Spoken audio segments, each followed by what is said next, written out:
You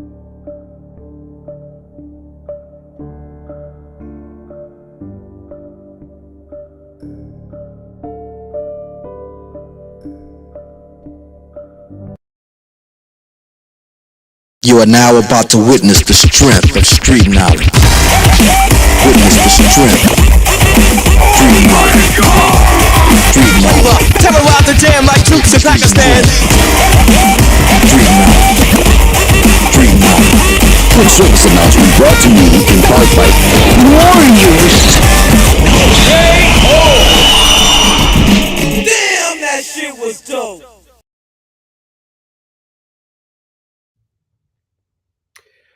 And welcome back to another Warrior Creed live stream. And as you can see, we're not in the studio. We are broadcasting to you from the USA, from the great state of Tennessee. You can probably see 3 stars there on the wall.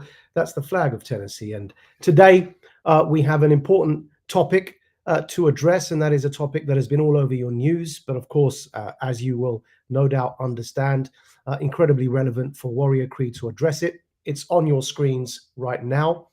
Terrorist, Saudi, ex-Muslim, Zionist, atheist attacks German Magdeburg Christmas market. So that is the subject. No doubt all of you would have come across the fact that this attack has happened in Germany, in the Magdeburg Christmas market. And no doubt all of you would have come across the fact that this man here on your screens, that is his profile, that he is the suspected and now arrested and detained terrorist attacker.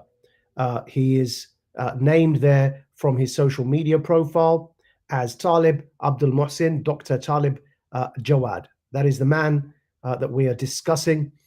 And AP reports on your screens right now that the Magdeburg, the place where the attack took place in Germany, mourns Christmas market attack victims as fears swirl of deeper German social divisions. That is AP reporting. We're going to read a paragraph for you from the AP article. That's on your screens right now, dated 23rd of December 2024. The Johanneskirche, forgive the pronunciation, a church a short walk from the scene of the attack, has become a central place of mourning since the suspect drove a car into the busy market on Friday evening, killing 5 people. A carpet of flowers now covers the broad sidewalk in front of the church. The prosecutors said the number of injured has risen to as many as 235, as more people have reported to hospitals and doctors, but it's possible that there was some double counting. Authorities have identified the suspect as Saudi doctor who arrived in Germany in 2006 and has received permanent residency. They say he doesn't fit the usual profile of perpetrators of extremist attacks, and that part is most certainly true. We are going to dedicate the rest of this stream addressing that, which is that this particular suspect does not indeed fit the profile of usual suspects, and we are going to address exactly what profile he does fit. But first thing is first, a whole bunch of people online jumped to many conclusions as to exactly who this attacker was and the identity and motives of this attacker. And the usual suspects, who we're going to display over the course of this stream, jumped to the conclusion that this was a Muslim jihadist attacker.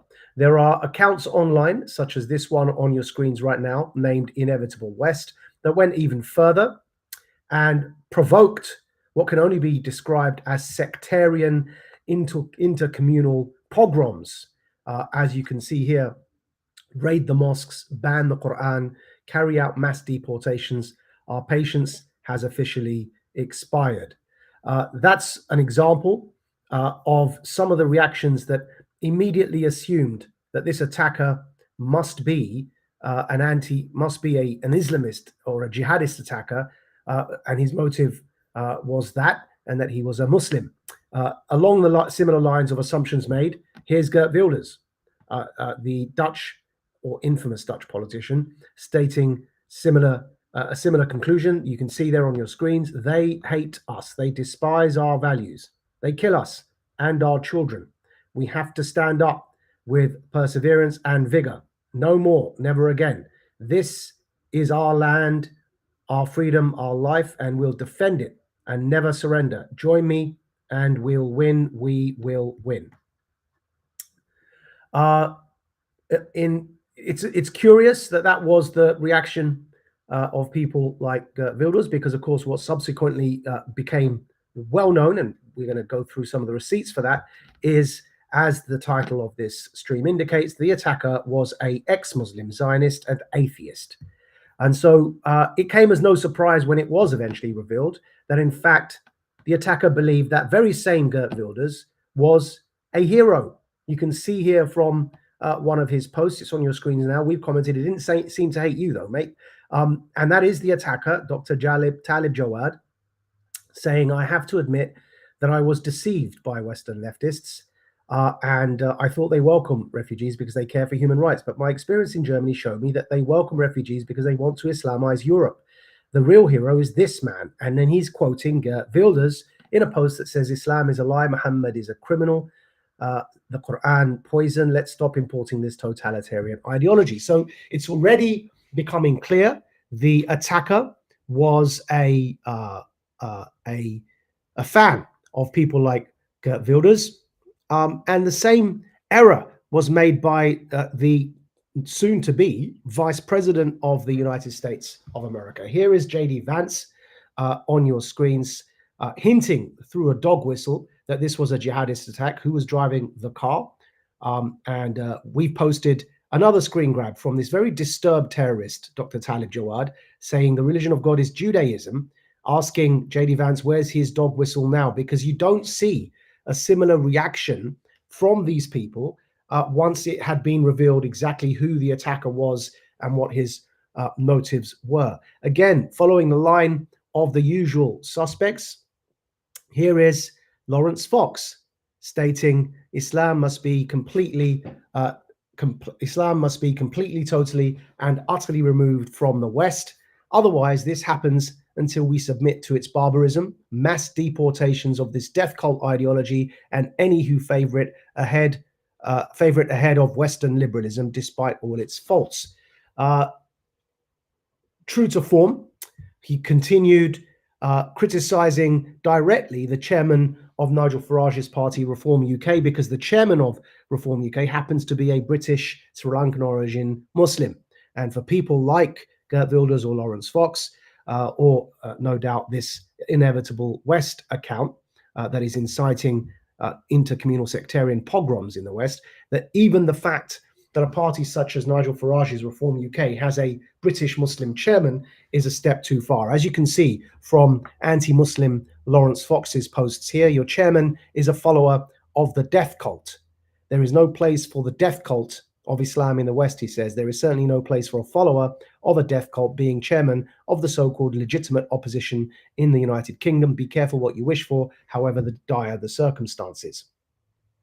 A similar pattern was observed with Stephen Yaxley Lennon's account, now posting on his behalf because he's in prison, also known as Tommy Robinson. Admin post, if it was left to the legacy media, one would assume that the latest in a long line of Islamist attacks on Europe was again not by the religion of peace, but some sort of out-of-control self-driving car. And we've pointed out to Stephen Yaxley Lennon's account that this terrorist ex-Muslim atheist Zionist was indeed followed by their account, as you can see on your screens right now. That is the account of the terrorist again, Dr. Talib Jawad, and you can see very clearly highlighted at the bottom there in the red box, followed by Tommy Robinson. No amount of egg on the faces of these anti-Muslim agitprop online provocateurs seems to embarrass them. And they continue in this line, as they did after the Southport attacks, oblivious to how absolutely ignorant they appear and sound. Elon Musk also went on the offensive against Muslims, claiming that the atheist element of this attacker is a scam. You can see on your screens there, to avoid extradition. The atheist angle was a scam to avoid extradition. We've commented Musk jumping through hoops. Overnight, he went from being on the offensive, confidently blaming Muslim migrants in Europe, to being on the defensive about atheist pro-Israel asylum seekers, while amplifying his paid simp Ian Miles Chung on both occasions. Funny that. It is indeed funny, because the truth is, this is who the attacker was. As Clash Report mentions, very clearly on the screens highlighted, turns out that the Magdeburg, Germany attack suspect, a 50-year-old ex-Saudi anti-Muslim activist, is pro-Israel and backs the far-right AFD. He fled Saudi Arabia in 2006 for his atheism activism and accuses Germany of allowing Islamization while persecuting him. So we've asked, will you now also warn against importing dangerous ex-Muslim pro-Israel terrorists into Europe, Elon Musk? Or are you a shill for rabid anti-Muslim Likudnik Zionist propaganda? The identity of this attacker isn't something that has been much hidden, but those who are in willful denial remain so. The Times of London has also reported this. Who is the Magdeburg attack suspect? A Saudi doctor and critic of Islam, identified by local media as Talib Abdul Mohsin. The man suspected of driving into a crowd of shoppers in Germany has been described as an introverted psychiatrist and online firebrand. I'm going to read to you from that article just to drive the point home exactly who this attacker was. The Times states on the 22nd of December, he was also a prominent opponent of the Saudi government, portraying himself in interviews and on social media as a Muslim apostate and the most aggressive critic of Islam in history. He has posed as a supporter of the hard right Alternative for Deutschland, or Alternative for Germany, AFD party, and as a critic of Olaf Scholz's government.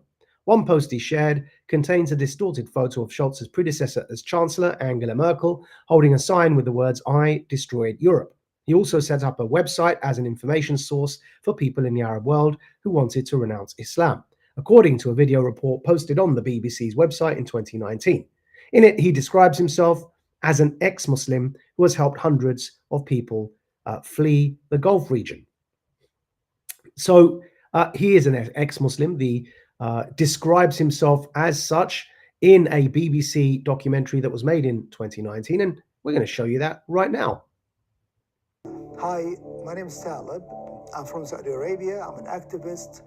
I created a website to help people seeking asylum, especially from Saudi Arabia and the Gulf region.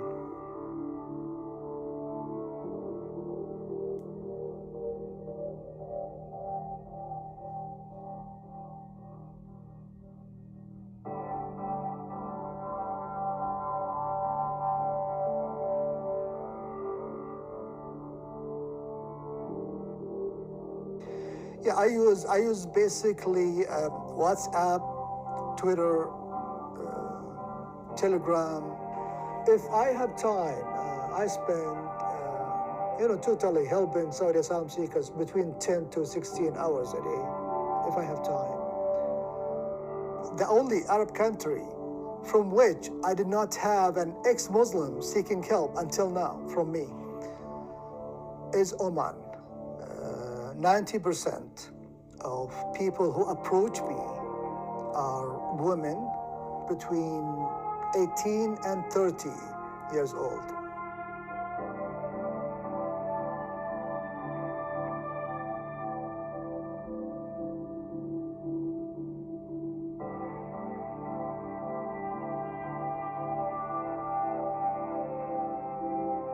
I wasn't allowed out like with friends. I was forced to wear hijab. I obviously took it off when I went to school because I didn't like it, and most of the girls in school didn't wear it. And I enjoyed fasting because other people around me did it, but I was forced into that too.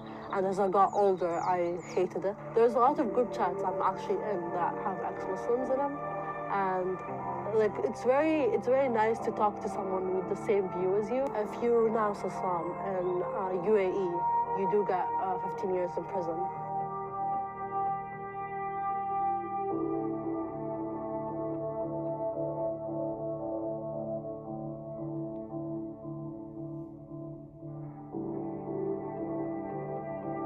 I decided to leave when my mother started bringing up marriage. I made it clear to her that I didn't want to, so I decided to leave right there and then.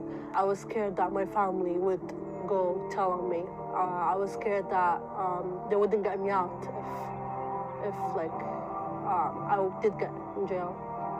I don't miss my mom and dad, but I miss my sisters. I mean, if my little sister got older and she wanted to come here, I'd help her. I would help her to come and be with me.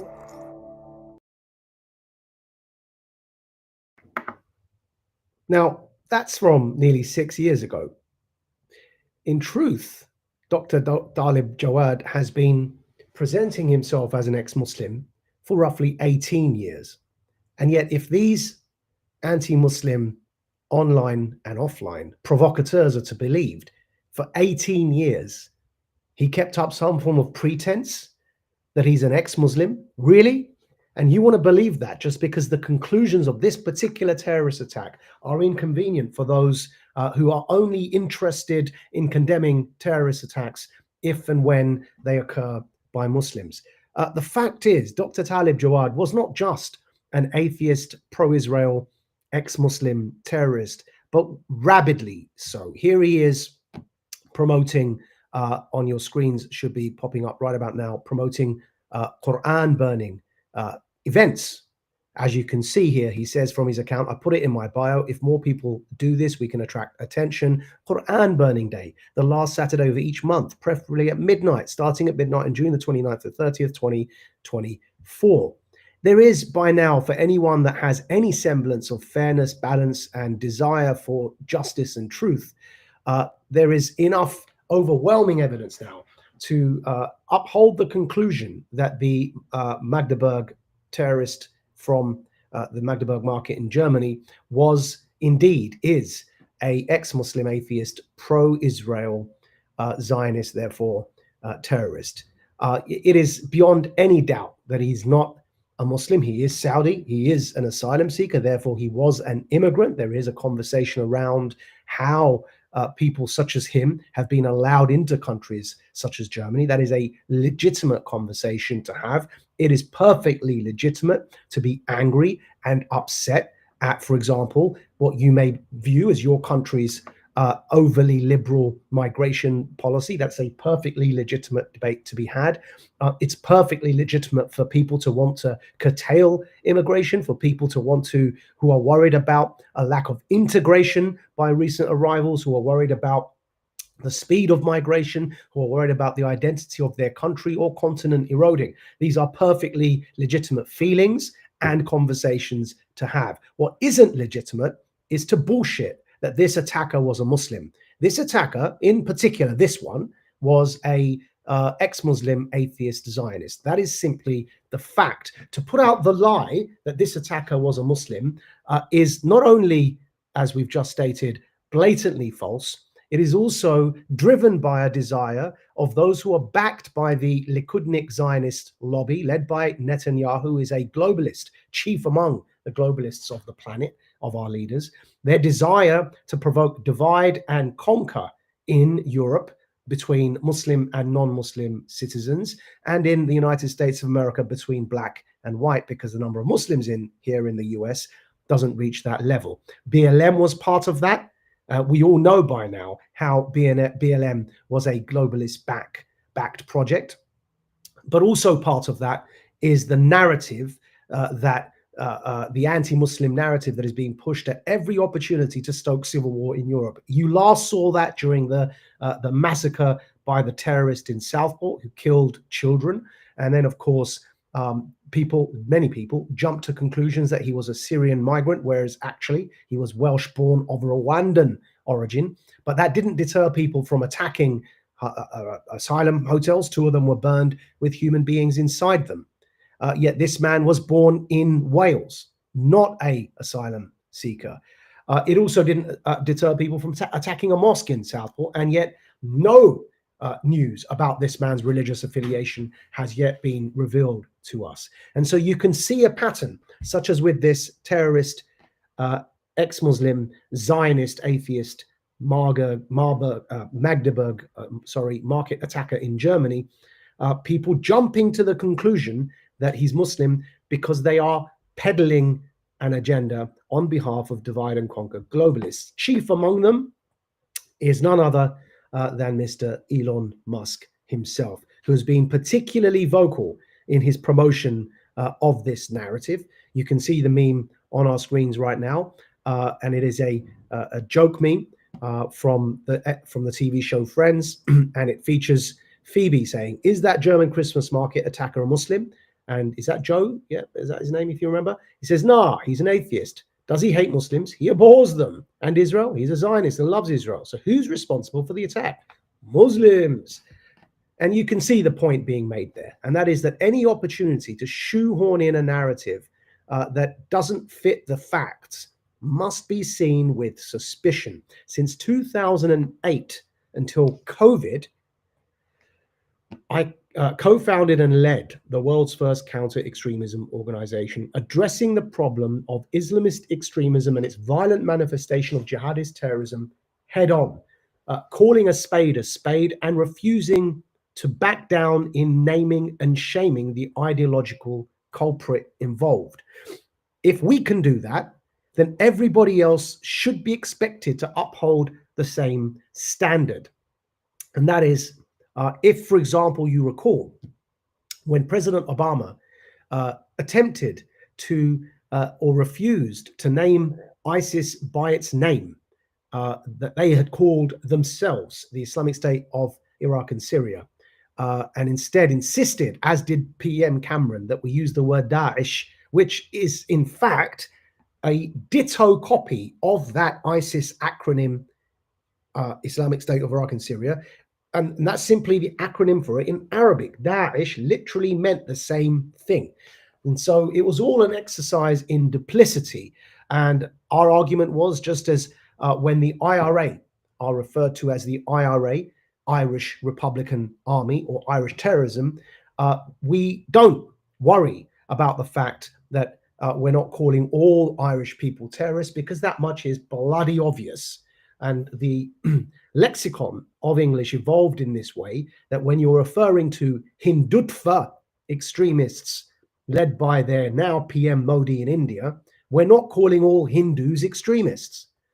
Likewise, when we're saying Islamist extremism and its violent manifestation of jihadism, we're pointing to the ideology that uses Islam as a justification, just like Hindutva extremism uses Hinduism as a justification. We're not saying Hindutva are the true manifestation of Hinduism, and we're not saying Islamists are the true manifestation of Islam, nor jihadists the true manifestation of jihad, which is a blessed struggle.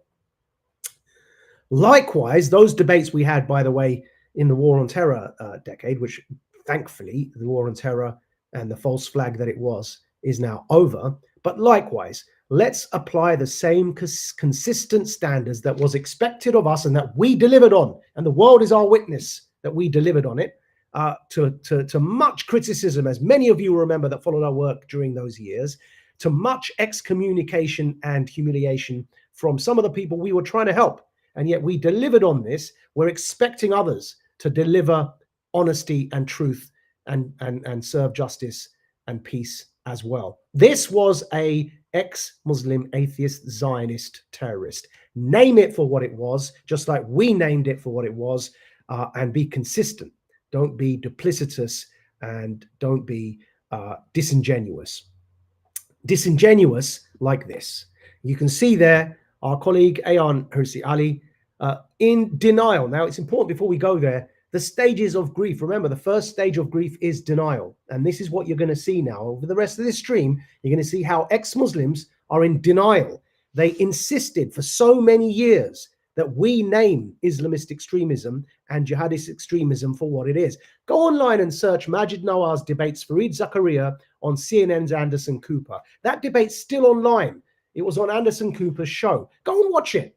I spent an entire debate arguing with Fareed Zakaria, who thought he was very smart, like they all think they're very smart, demonstrating why we must call ISIS by its name and stop pretending this isn't a problem. Go and watch it. And yet now, Now that there's a terrorist who's an ex-Muslim, the denial has started on the other side. And this is part of the denial. You can see Ayaan Hirsi Ali's post. It should be on your screens now. He claimed to be an ex-Muslim to qualify for asylum in Germany and made a series of statements critical of Islam. The targeting of a Christmas market is not consistent with ex-Muslim behavior. It may be yet another manifestation of taqiyya. Taqiyya, according to Ayaan, is when a Muslim lies for the purposes of serving their violence, right? Now, taqiyya is an Arabic word that's simply used in Shiite theology, not Sunni Islam, which is 80% of the world's Muslims, to permit Shiite to lie to conceal their Shiite beliefs when Sunni Muslims were oppressing them, right? It is a doctrine of compulsion. Ayaan Hirsi Ali has misconstrued that, extrapolated it. The fancy Arabic word makes it sound fancy when really all she's saying is he's lying, don't believe him, he's not an ex-Muslim. Now that's a very, very dangerous line to take. It has many implications which we are quite confident that the ex-Muslim activists and voices around the world would be very uncomfortable with. And we're going to come to some of those implications. For the meanwhile, it's suffice to say that it's a unfalsifiable claim, and therefore it's a fallacy. It is unfalsifiable. What do we mean by that? You're saying he's lying, he's not really a Muslim. There is no possibility for logical debate around that. You cannot prove, you cannot falsify a statement such as that, because the minute you say he's lying, no amount of evidence to his own statements, his own posts, will prove the opposite, because, oh, he's lying again, he's lying again. It's a statement that is based on absolutely no evidence other than the emotional desire for him not to be one of your own. And we're going to come to some of the implications of it and break it down a bit more for everybody. But for the moment, this is on your screens now. It states, it's a dumb Kafka trap by right-wingers who are rattled because they got exposed. They believed he was a Muslim, so when confronted with evidence that he was an anti-Islam activist, the only way for that to make sense is that he must have been lying for 18 years. Massive cope. The only thing we'll explain on that post is what's a Kafka trap? Well, Kafka, of course, the novelist, The Trial, the famous book. In it, an innocent man is accused of being guilty, and his denial of being guilty is seen as proof that he is in fact guilty. That's a Kafka trap. It is a unfalsifiable statement. The faulty logic in the book goes as follows. Of course you would deny being guilty. All guilty people deny being guilty, therefore you're guilty.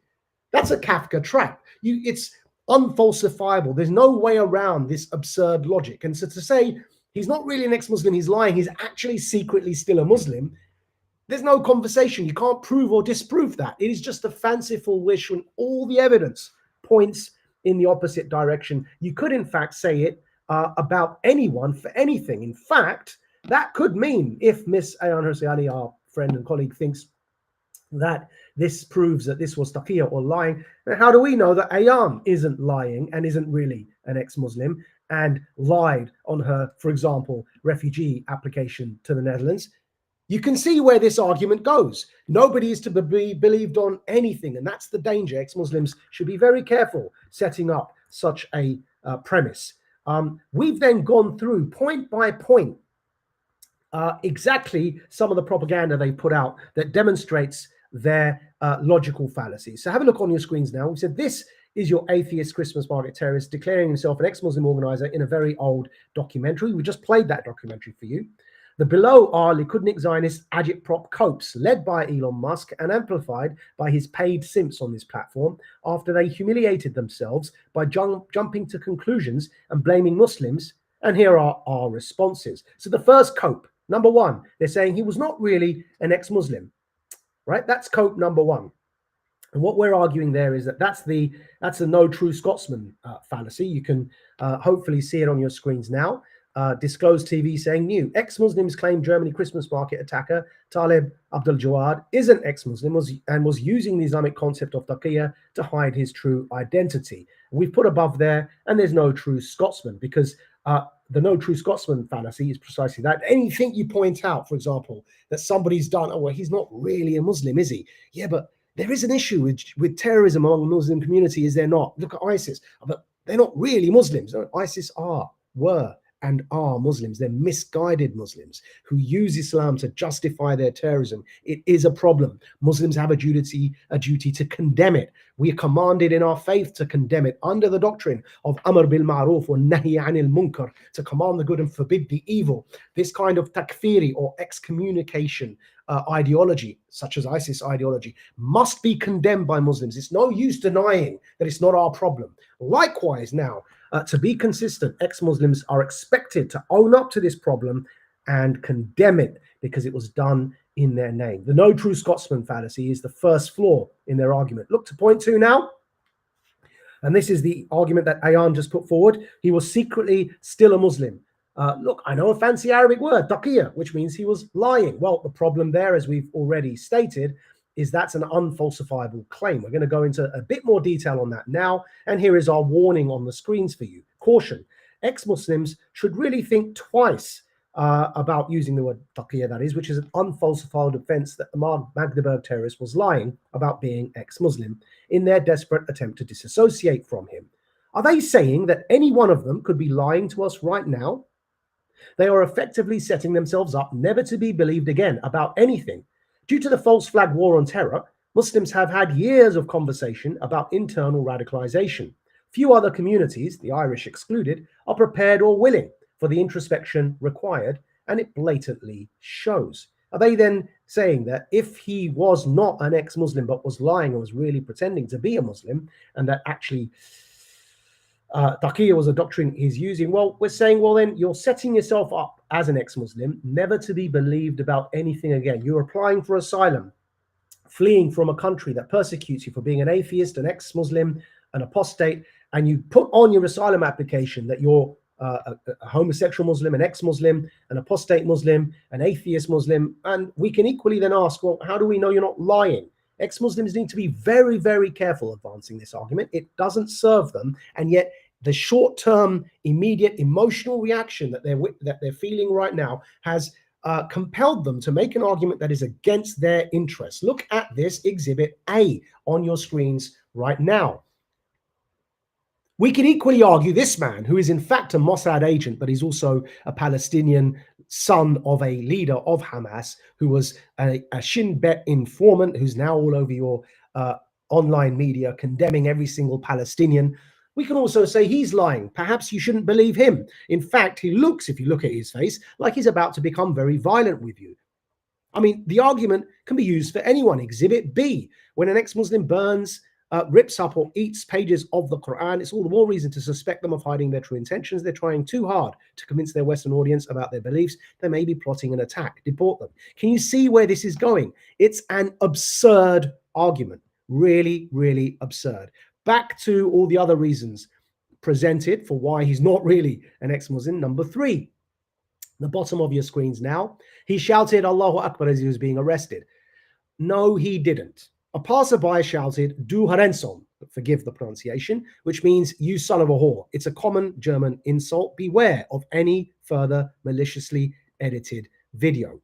The fact is, he didn't shout Allahu Akbar, as this German tweeter posts very clearly, called Kraut de Parrot. He says that's not Allahu Akbar, that's an angry bystander shouting "Du Hurensohn," which means "you son of a whore" is a common German insult. And you can see there's even a reader's note on the post by Sana Ibrahimi, claiming, ex-Muslim, claiming that he shouted Allahu Akbar. And the reader's note says, no, he's not shouting Allahu Akbar, he's shouting "Du Hurensohn," or in English, "you son of a whore," which is a common German insult. Now, the thing is with this, we're going to play for you the audio that they're referring to, but when you implant in advance in people's minds what they need to be hearing, they will hear it. That's the way the brain works.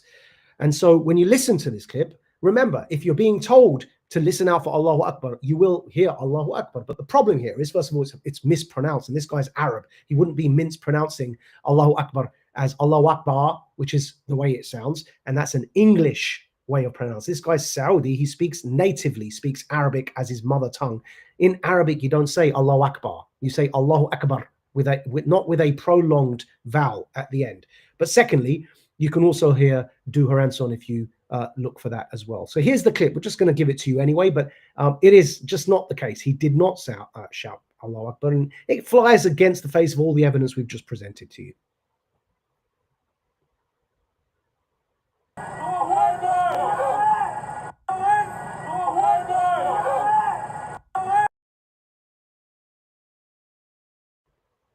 He's a bit desperate.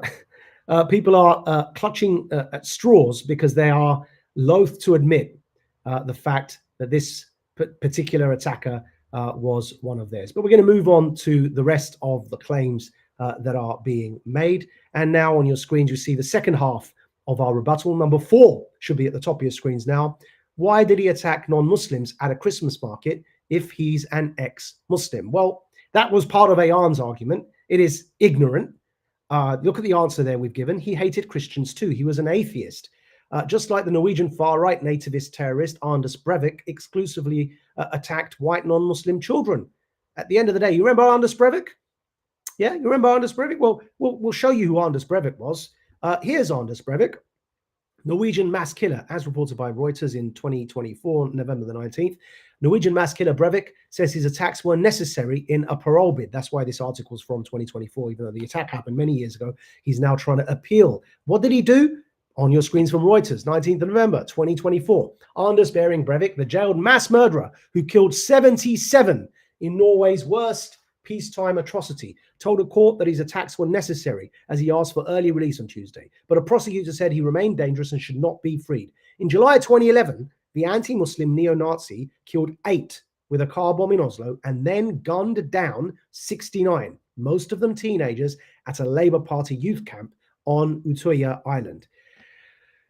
Killing 77 people, all of them non-Muslim, by the way, 69 of them children of non-Muslim Labour Party politicians, yet he was an anti-Muslim terrorist. So why is he attacking non-Muslims? The logic of those who don't understand terrorists, terrorism and their motives, but rather respond emotionally, is bare and laid out for all to see.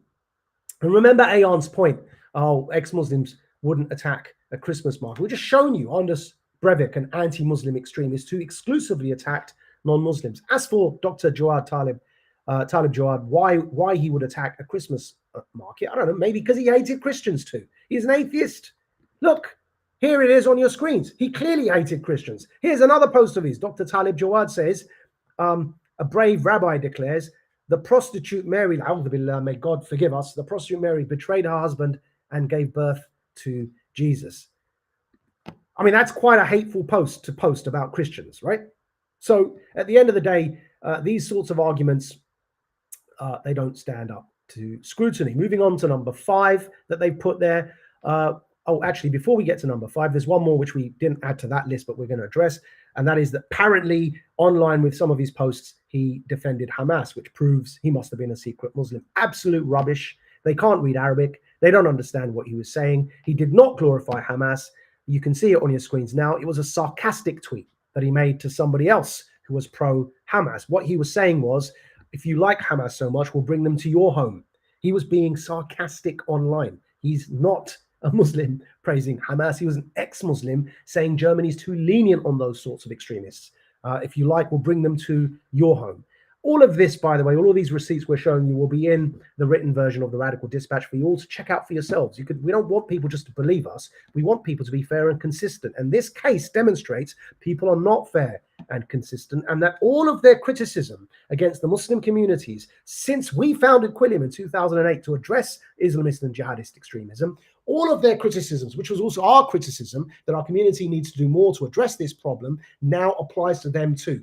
They are in denial. They cannot accept when an extremist comes from their own ranks, just as Muslims were finding difficulty in accepting the same.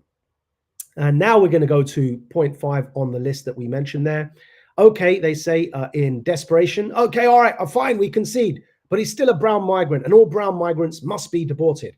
But our response to that one is, sure, let's stop invading the Middle East, funding Netanyahu's destruction, allowing countries like Syria to rebuild, and watch many migrants return home. Think, who gains from sowing sectarian division and disunity across Europe? If you want to help migrants return. That's exactly what we already suggested in last week's stream would happen if you allowed Syria to rebuild. It's on your screens now. In this radical dispatch, December the 18th, Syria's new leader vows to British Foreign Office delegation not to attack Israel nor enforce Islamism. We've stated very clearly in that stream, as you can see on your screens now, yesterday, HTS announced the reopening of Damascus airport and called upon all Syrian refugees to return to their homeland. The Time report, 16th of December, 2024. Half the population is out of the country and many don't have papers, he said, referring to the millions of Syrians displaced by the civil war since 2011. We need to bring the people back from neighboring countries, Turkey and Europe. Our commentary on that Times report there. On this note, at the bottom of your screens, on this note, nativists who campaign for remigration of refugees in the West should concede that supporting Muslim majority nations in ending these proxy imperial wars and rebuilding the Middle East under natural, customary, and traditional governance is their best shot at such a voluntary remigration. You see, folks, the solution isn't to try and shoehorn blame on Islam where it doesn't belong because this was a terrorist, Zionist, ex-Muslim atheist. The solution is to recognize that by helping Muslims in countries like Syria build governance structures that are congruent and consistent with their customs and culture, Islamic may they be they may, it will encourage Syrians from around the world to re-migrate. We said this in last week's stream. That's the way to get migrants to go back home, not by pretending that terrorist attackers were Muslim when they were in fact ex-Muslim Zionists. And as a way of reminder, we'll play for you what we said in last week's stream about precisely this point. Nativists in particular should welcome this. This is those who are, let's call them nationalists or nativists, those of the populist nationalist bent politically. We're reading from our tweet now, which we've got on the screens for everybody. Nativists supporting Muslims in ending these proxy imperial wars and rebuilding the Middle East under natural, customary, and traditional governance is your best shot at voluntary remigration. So for those who want to return refugee flows, those who want to remigrate refugees that have settled across Europe and in the UK and other countries, those who want to end what they see as the breakdown of our social fabric due to the too fast migration flows that Europe has been affected by, Jolani or Ahmed al-Shara and the new Syrian government are probably your best shot at re-migration. They've opened up the Damascus airport. They're asking for all Syrians to return to help them rebuild the country.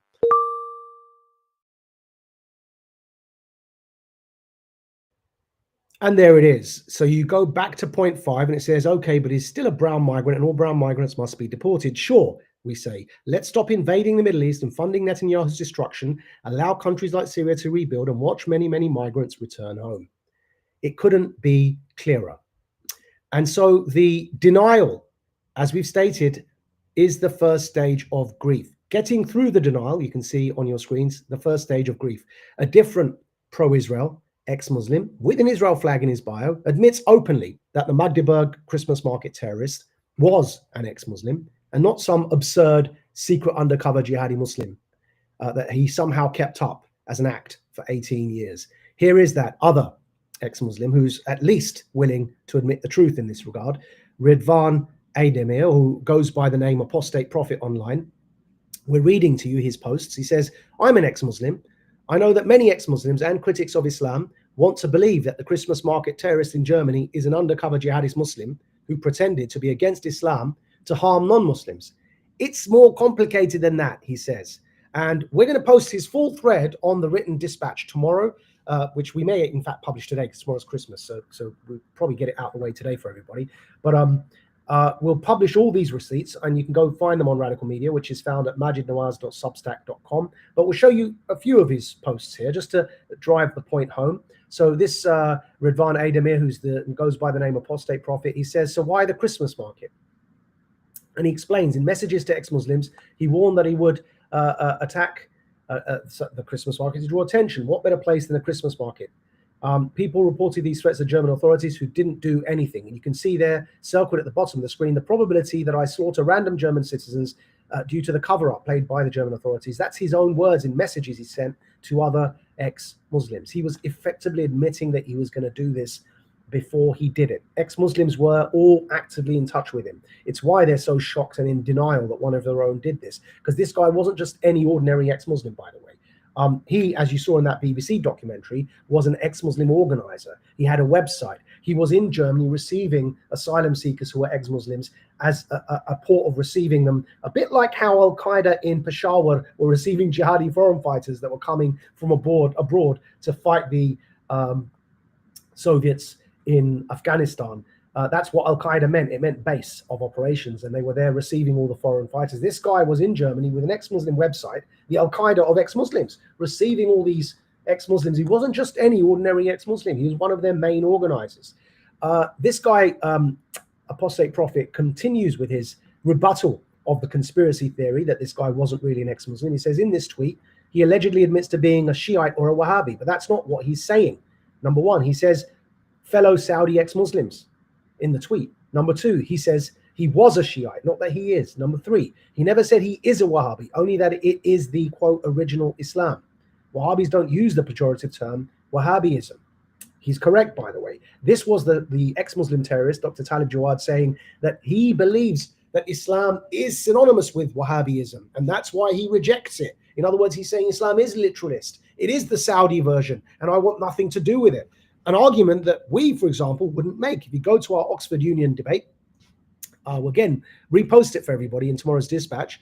The motion was Islam is incompatible with democracy, and I argued Islam is actually compatible with any system of governance because it did not predefine any system of governance. That is very far from the perspective of Islam that Dr. Talib Jawad thinks is Islam, and then he rejected Islam, because he thinks Islam is inherently extremist. That's what he was saying in that post. It's quite obvious when you actually know what you're talking about on these subjects and not just responding knee-jerk emotionally. But this other apostate prophet guy continues. He says, then there's this post in which people interpret as supportive of Hamas. But in context, he is replying to someone else who left a comment on a post by Israel. I asked Arabic speakers who generally agree that it seems that it is a response to someone who supports Hamas. In line with what we just said earlier, that in fact he was being sarcastic, saying to somebody, if you're such a fan of Hamas, then we'll bring them to your home, just leave us away from them. That was the point he was making. And in fact, going through his tweets to try and look for desperate clutching at straws in this way, it only looks desperate when you go through it in this way systematically. You can see how desperate it looks because there's open video of this guy saying, I'm an ex-Muslim organizer, and he'd kept that up for 18 years. It's just unbelievable. That's where our response to posts like the Inevitable West account that's promoting pogroms in Europe by saying raid the mosques, ban the Quran. We're saying anti-Muslim shill Elon Musk's Twitter algorithm promotes accounts such as the one below while maintaining the severe shadow banning of accounts like mine and regularly slashing our followers. Musk, does he really believe that this reputation is sustainable? Others are beginning to notice this. You can see on your screens now by this poster, Mel. This account, this is the Inevitable West account they're referring to, is less than 2 months old, yet it already has over 120,000 followers and has already been approved for subscriptions, which usually takes 4 to 6 months or more. It LARPs as a British nationalist, but spends an inordinate amount of time pledging loyalty, solidarity to Israel. And when it's not pushing pro-Israel content, it's stroking blatant hatred for Muslims. Recognize when you're being psyoped. And that poster, Mel, had then performed a search on the Inevitable West's account. And look at that. Surprise, surprise. You perform a search on their views on Israel, and everything is praise of Israel. Arm Israel more. Yeah, you can see that? It is clear. Delete your page. You don't speak for the British. We support Israel. Right? It is clear that this account is a PSYOP account that is being promoted by Musk and his other Likudnik Zionist operatives in order to stoke division in Europe, Muslims versus non-Muslims, so that Netanyahu can get his way in Gaza. Think about it. If you want to fight Russia in Ukraine, you need to promote anti-Russian sentiment. If you want to stop Trump, you need to associate him with the Russians who you're fighting in Ukraine, because that's seen as a negative thing. Likewise, if you're fighting Gazan Palestinians, there are a few Palestinians in Europe, So the closest and most vocal supporters of Palestinians are Muslims. So you need to stoke anti-Muslim sentiment so that the West continues through its population wanting to fund your war in Gaza by sending you tax dollars so that you can continue killing Muslims in Gaza because Muslims are dehumanized. And therefore, the funding continues. That is the purpose of this. And as this poster noticed, called Mike, the problem is not Muslims. The problem is Mossad operations meant to psyop the West. As long as the West hates Muslims, Israel can do whatever the hell it wants in the Middle East. Don't forget that the Dutch football riots that occurred recently, that was clear and has got subsequently revealed a clear Mossad operation. And we even did a stream on it. Go back and check. You know, we'll happily put the receipts in the write-up for this dispatch again. And so, again, on your screens, you can see, because this is what Elon Musk has done. War Monitor says, holy shit, this fucker, this is talking about Elon Musk, this fucker deleted the terrorist's Twitter account, which had evidence via thousands of tweets supporting Israel, Judaism, and figures like himself, and is now spreading the false idea, suggesting that he did this attack in the name of Islam. What a horrible piece of shit. That's the truth. The truth is Elon Musk took this terrorist, ex-Muslim, atheist, Zionist terrorist account down, deleted all the tweets we've shown you that demonstrated that he was in fact a Zionist, ex-Muslim, atheist, and then put the account back up with only the last 2 months worth of posts. We've got a little video for you here that demonstrates that. For those of you listening on the audio, forgive us, this is silent, but we'll post it with the dispatch so you can go through and watch it yourselves. But this is the effect of what happens when Musk took the terrorist's account down, deleted all those old tweets, including the ones we've shown you, where he praises Zionism, praises Israel, praises the AfD, praises being an ex-Muslim, and praises atheism, deleted them all, then put the account back up with only the last couple of months.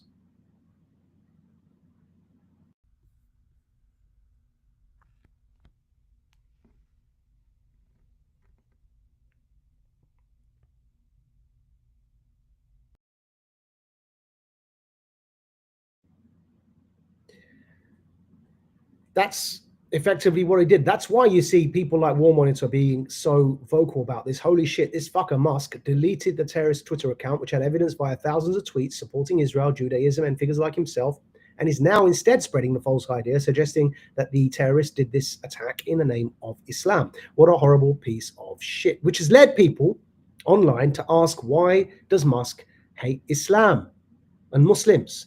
Such as this poster, Omar Khadmiri. Why does Elon Musk hate Muslims? And we've put it to you. The answer is very clear and simple, as we provided long ago in this radical dispatch called Kneel Before Zod. This is why. Seeing Musk, 29th November 2023, right? Seeing Musk so whipped by Netanyahu was a surreal and uncanny sight to behold. Just as cringeworthy was Musk's naked pitch to him, asking for a piece of that Gaza reconstruction pie. That's why Musk is on this, because if you remember, he said one little thing and he was summoned to Israel by Netanyahu, probably whipped while out there. He came back and he wasn't the same ever since. Instead, he was begging for reconstruction contracts in the post-war Gaza. We're going to play for you the audio in which he explicitly asks for a piece of the reconstruction pie from Netanyahu that they themselves posted on Twitter. Here, have a listen to this. The destruction of Hamas, and we have to de-radicalize Gaza, and that will take some time, especially work on the mosques and on the schools. That's where children are, imbibe their values. Yeah. And then we have to also rebuild Gaza, and I hope to have our Arab friends help in that context. Yeah, and I'd like to help as well. So I think it's important to pair firmness in taking out the terrorists, those who wish or intent on murder, and then at the same time to then help. Yeah, I'd like to help as well. That's what happened. He said something that was naughty. He got summoned by Netanyahu to Tel Aviv. If you remember in 23, when Musk went to Tel Aviv, did a photo op next to an empty crib.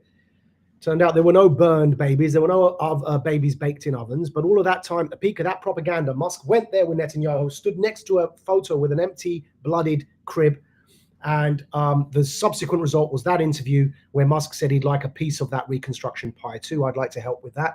We've put all of that in previous Radical Dispatches. That one that you saw on your screens called Nil Before Zod. All of that detail is in this Radical Dispatch. Nil Before Zod. Elon Musk endorses Netanyahu's war in return for Gaza reconstruction contracts, dated the 29th of November, 2023.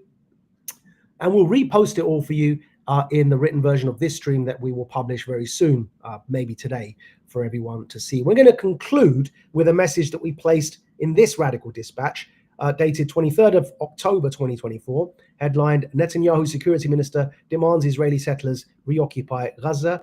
And that was our elaboration of why those who are Likudnik Zionist operatives on behalf of Netanyahu, who's a chief globalist among globalist leaders on the planet, why they're keen on dividing and conquering.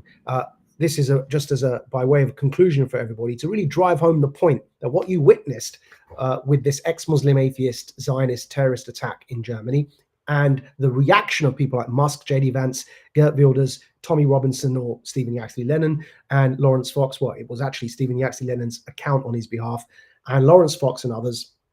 Their reaction is it is consistent every single time, without consideration, without thought. Stoke division, blame Muslims. Why is this happening? Well, here, have a listen to this from this previous Warrior Creed live stream. It's a critical debate because, of course, after those communal riots in the UK, part of the divide and conquer strategy, it serves the Hegelian dialect, is to divide the Europe's populations against its Muslim citizens and Muslim population generally. Why? Because just as one requires anti-Russian propaganda to support funding the war in Ukraine, to continue funding that war in Ukraine against Russia, one requires anti-Muslim propaganda to support our continued funding to Netanyahu's ethnic cleansing in Gaza. There aren't many Palestinians in Europe and America because they are a people without a state, living mainly in refugee camps and as refugees in other countries.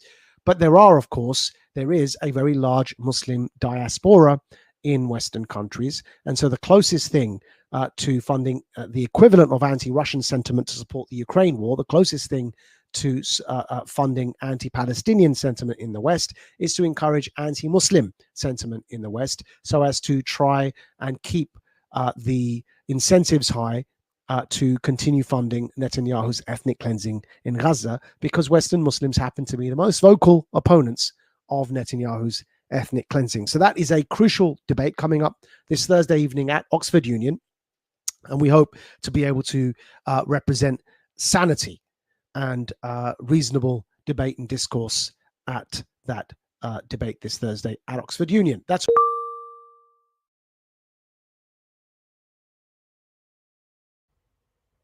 what's going on. It's unfortunate. The Southport attacks in the UK and the reaction of those same voices we've shown you then, and now the Magdeburg attack in Germany and the reaction of those same voices we've shown you, who are jumping to conclusions, who are in denial, who refuse to acknowledge facts when presented to them. It's all part of that. It's to stoke divide and conquer. It's to stoke communal riots, sectarian riots across Europe for the purposes of divide and conquer, so that more technocracy can be introduced, more state control can be introduced, as the violence is used as a pretext for more and more state power, while at the same time supporting Netanyahu's war in Gaza. That is unfortunately what's going on. But we are optimistic that enough people are becoming aware of this, that the divide and conquer is not going to work. Now, that's all we've got time for this week. Hopefully we'll be back next week for the Warrior Creed live stream and the Radical Dispatch via Radical Media. We thank all of our subscribers on Radical Media, the premium subscribers who gain access to our full content, the full Radical Dispatch with all the premium paywall sections, as well as the podcast, audio-visual podcast of Warrior Creed. And we encourage those free subscribers to upgrade to premium. Without your support, we cannot do this work. We do indeed require your support. Thank you all. You've been listening to Majid Nawaz, the Radical, for the Warrior Creed live stream. You are now about to witness the strength of street knowledge. Witness the strength of street knowledge. Street knowledge. Terrorize the jam like troops in Pakistan. Street knowledge. Street knowledge. Quick service announcement brought to you in part by